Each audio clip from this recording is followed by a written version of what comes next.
વિદ્યાર્થી મિત્રો, આજે આપણે પ્રકરણ 12 ધોરણ 10 ની અંદર વિદ્યુતના ચેપ્ટર એમાં ભાગ 3 એના વિશે જોઈશું. તો એમાં ઓહમનો નિયમ એની વાત કરીએ તો ઓહમનો નિયમ શું કહે છે કે નિશ્ચિત ભૌતિક પરિસ્થિતિમાં વાહક તારમાંથી પસાર થતો વિદ્યુત પ્રવાહ I એ વાહક તારના બે છેડા વચ્ચે લાગુ પાડેલા વીજ સ્થિતિમાનના તફાવતના સમપ્રમાણમાં હોય છે. તો આ ઓહમનો નિયમ છે. તો આ ઓહમનો નિયમ ની તારવણી કરવી હોય તો એના માટે આપણે પ્રાયોગિક કાર્ય આગળના વિડિયોમાં જોયું હતું.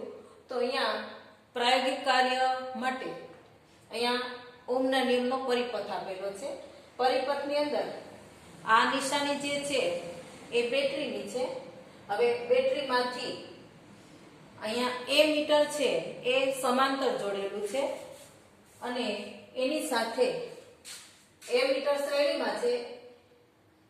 અહીંયા અવરોધ છે એ પણ શ્રેણીમાં છે, કળ પણ શ્રેણીમાં અને એનો ધન છેડો. એટલે વિદ્યુત પ્રવાહની દિશા આપણને આ રીતે મળશે, ધન થી ઋણ તરફ I ની દિશા.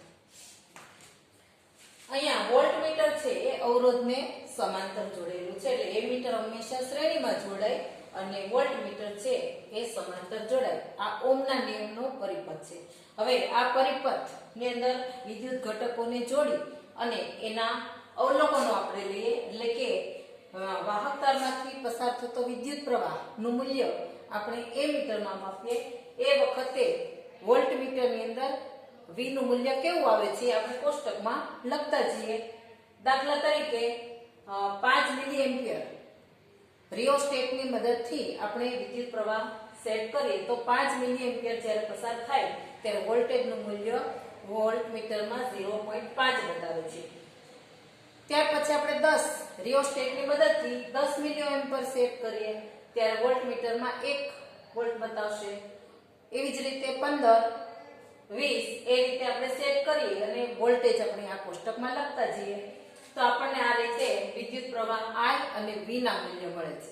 હવે ત્રીજા ખાનાની અંદર R બરાબર V ના છેદમાં I એટલે કે V ના છેદમાં I આપણે કરવાના છે. હવે I નું મૂલ્ય મિલિએમ્પિયરમાં છે. આપણે વિદ્યુત પ્રવાહનું મૂલ્ય હંમેશા એમ્પિયરમાં લેવાનું છે. તો આપણે આગળ વિદ્યુત પ્રવાહના મૂલ્ય એમ્પિયર છે એને મિલિએમ્પિયરમાં કેવી રીતે ફેરવાય તો મિલિએમ્પિયર છે એને એમ્પિયરમાં કેવી રીતે ફેરવાય એના માટેનું સૂત્ર આપણે જોઈ ગયા હતા. અહીંયા છે કે 1 મિલિએમ્પિયર બરાબર 10⁻³ એમ્પિયર.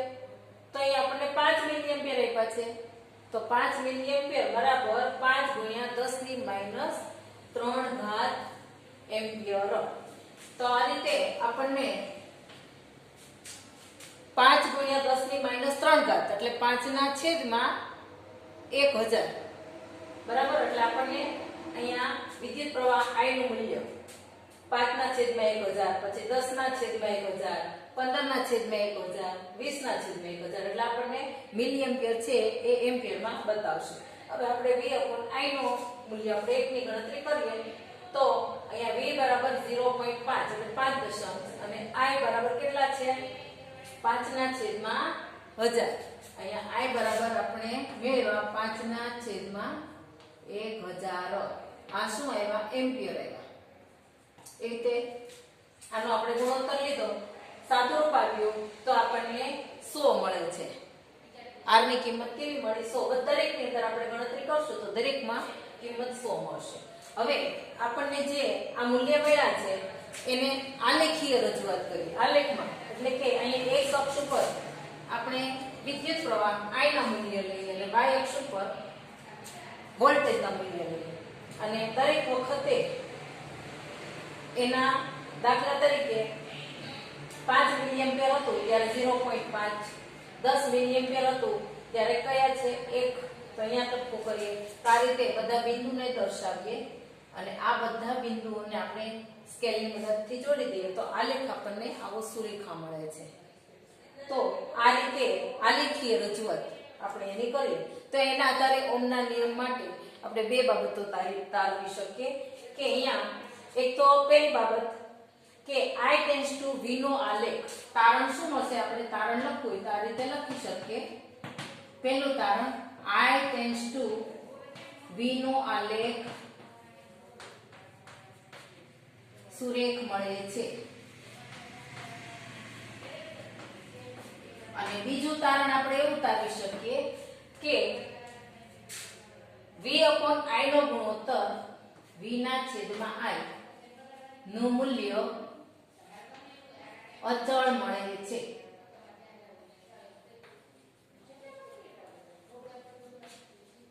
તો આ રીતે ઓમનો નિયમ તમને પરીક્ષામાં પૂછ્યો હોય તો તમે નિયમ લખી શકો, એનો પરિપથ, એના અવલોકનો કોષ્ટકમાં કઈ રીતે લખાય, એની આલેખીય રજૂઆત અને એના તારણો, આટલી બાબતો આપણે ઓમના નિયમની અંદર લખવાની થાય. ત્યાર પછી ઓમનો નિયમ આપણે લખીએ છીએ. આના પછી આપણે આગળના વિડીયોમાં જોશું.